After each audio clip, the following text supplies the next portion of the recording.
This is a Fox News alert. We're still going through the audio just released of Biden's interview back in 2023 with Special Counsel Robert Hur.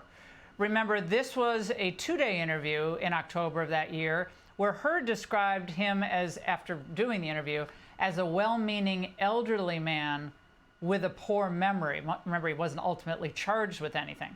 Axios obtained the audio, and in this part, Biden could not tell coherent stories. He claims he shot a bow and arrow and then embarrassed the Mongolian leader. You know, I went to Mongolia and great pictures. I unfortunately embarrassed the hell out of the leader of Mongolia. They were doing what they would do at the time of the invasion of the Mongols into Europe in the 800s. And so we're out in the middle of nowhere, and you're looking up on the hill and you see this tiny line. You know, it's a 20-mile horse race with all these kids under the age of 16 on bareback racing to come down. And, you know, they're sumo wrestlers and doing everything they do. And so they walked over and they had a target, big bales of hay 100 yards away. And these guerrillas were, you know, taking shots. And I don't know if it's going to embarrass me or to make a point, but they handed the bow and arrow. I'm not a bad archer. But the only problem they were if I could pull it back, so and pure luck, I hit the goddamn target. No, I really did. I don't know what the hell he's talking about there, frankly, but here with analysis is Jonathan Fahey, former acting ICE director under President Trump. Like, he's an old guy who gets lost in his old stories, can't quite connect the dots, asks simple questions, responds with tedious, indecipherable stories from years gone by. But Jonathan, this is the President of the United States in the middle of his term in office. Yeah, I expected this to be very bad.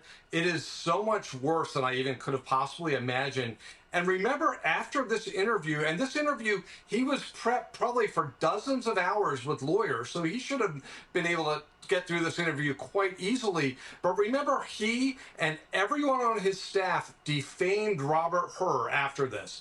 They were saying these were gratuitous things. They suggested that Robert Hur was the one talking about Bo dying and trying to trip him up, and Biden refused to answer because he was so offended by Hur's questioning. Now we know that's all lies, and they defamed him. And the worst part about it, Merrick Garland, around the same time, is defending Biden's competence, knowing this tape is out there, knowing the reason they weren't going to release it. Remember the baloney about why they wouldn't release it? It would somehow harm other investigations or some nonsense like that. It was all lies from everyone in this administration.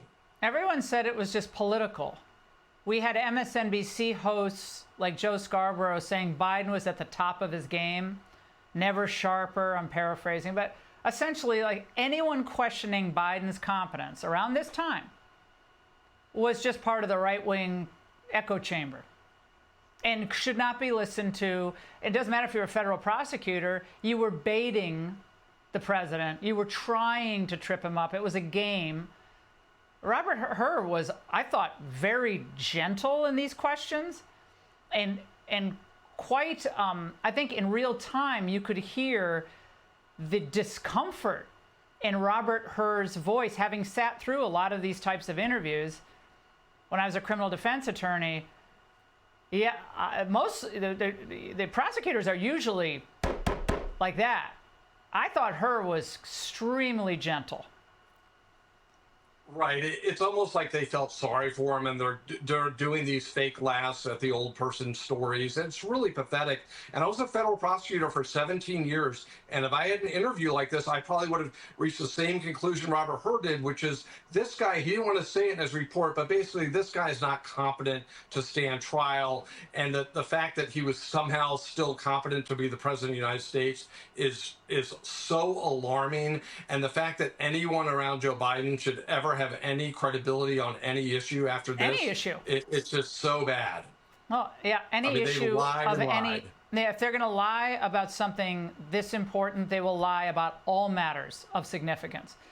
And I want to remind everyone how they deflect and how they play the game when they're pressed on this question of decline, cognitive decline. The Bidens appearing on The View. Watch. There have been a number of books that have come out, deeply sourced from Democratic sources, that claim in your final year there was a dramatic decline in your cognitive abilities in the final year of your presidency. What is your response to these allegations, or are these sources wrong? They are wrong.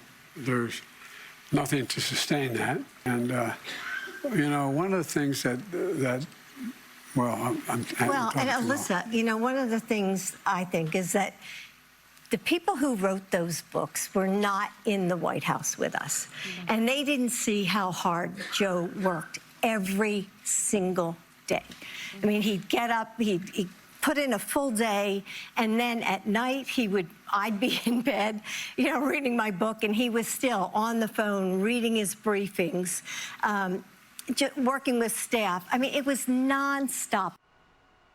It was nonstop, Jonathan. I mean, he just doesn't stop. He moves, and if he doesn't, I deny him breakfast. I don't know what. No, I'm sorry. That's being.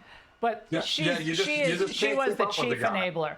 It was beyond chief enabler. She was part of the cover-up as well. It's so shameful. This is probably one of the most shameful political episodes by a political party, but also probably it has to be the most shameful episode of our mainstream media in all of history, because all of us saw this. Casual media observers saw this. Everyone on Fox saw this, but they defended him to the hilt. And now we even know what we saw wasn't even the tip of the iceberg. It was so bad. And we're probably going to get more will come out, because people are still defending them. Even to Jake Tapper's book, they're only giving like a part of the story because they're still trying to defend themselves. But somebody's going to break ranks, and we're going to find out this was just beyond belief, and he really didn't even know what day it was. Jonathan, thank you. Hey, Sean Hannity here. Hey, click here to subscribe to Fox News YouTube page and catch our hottest interviews and most compelling analysis. You will not get it anywhere else.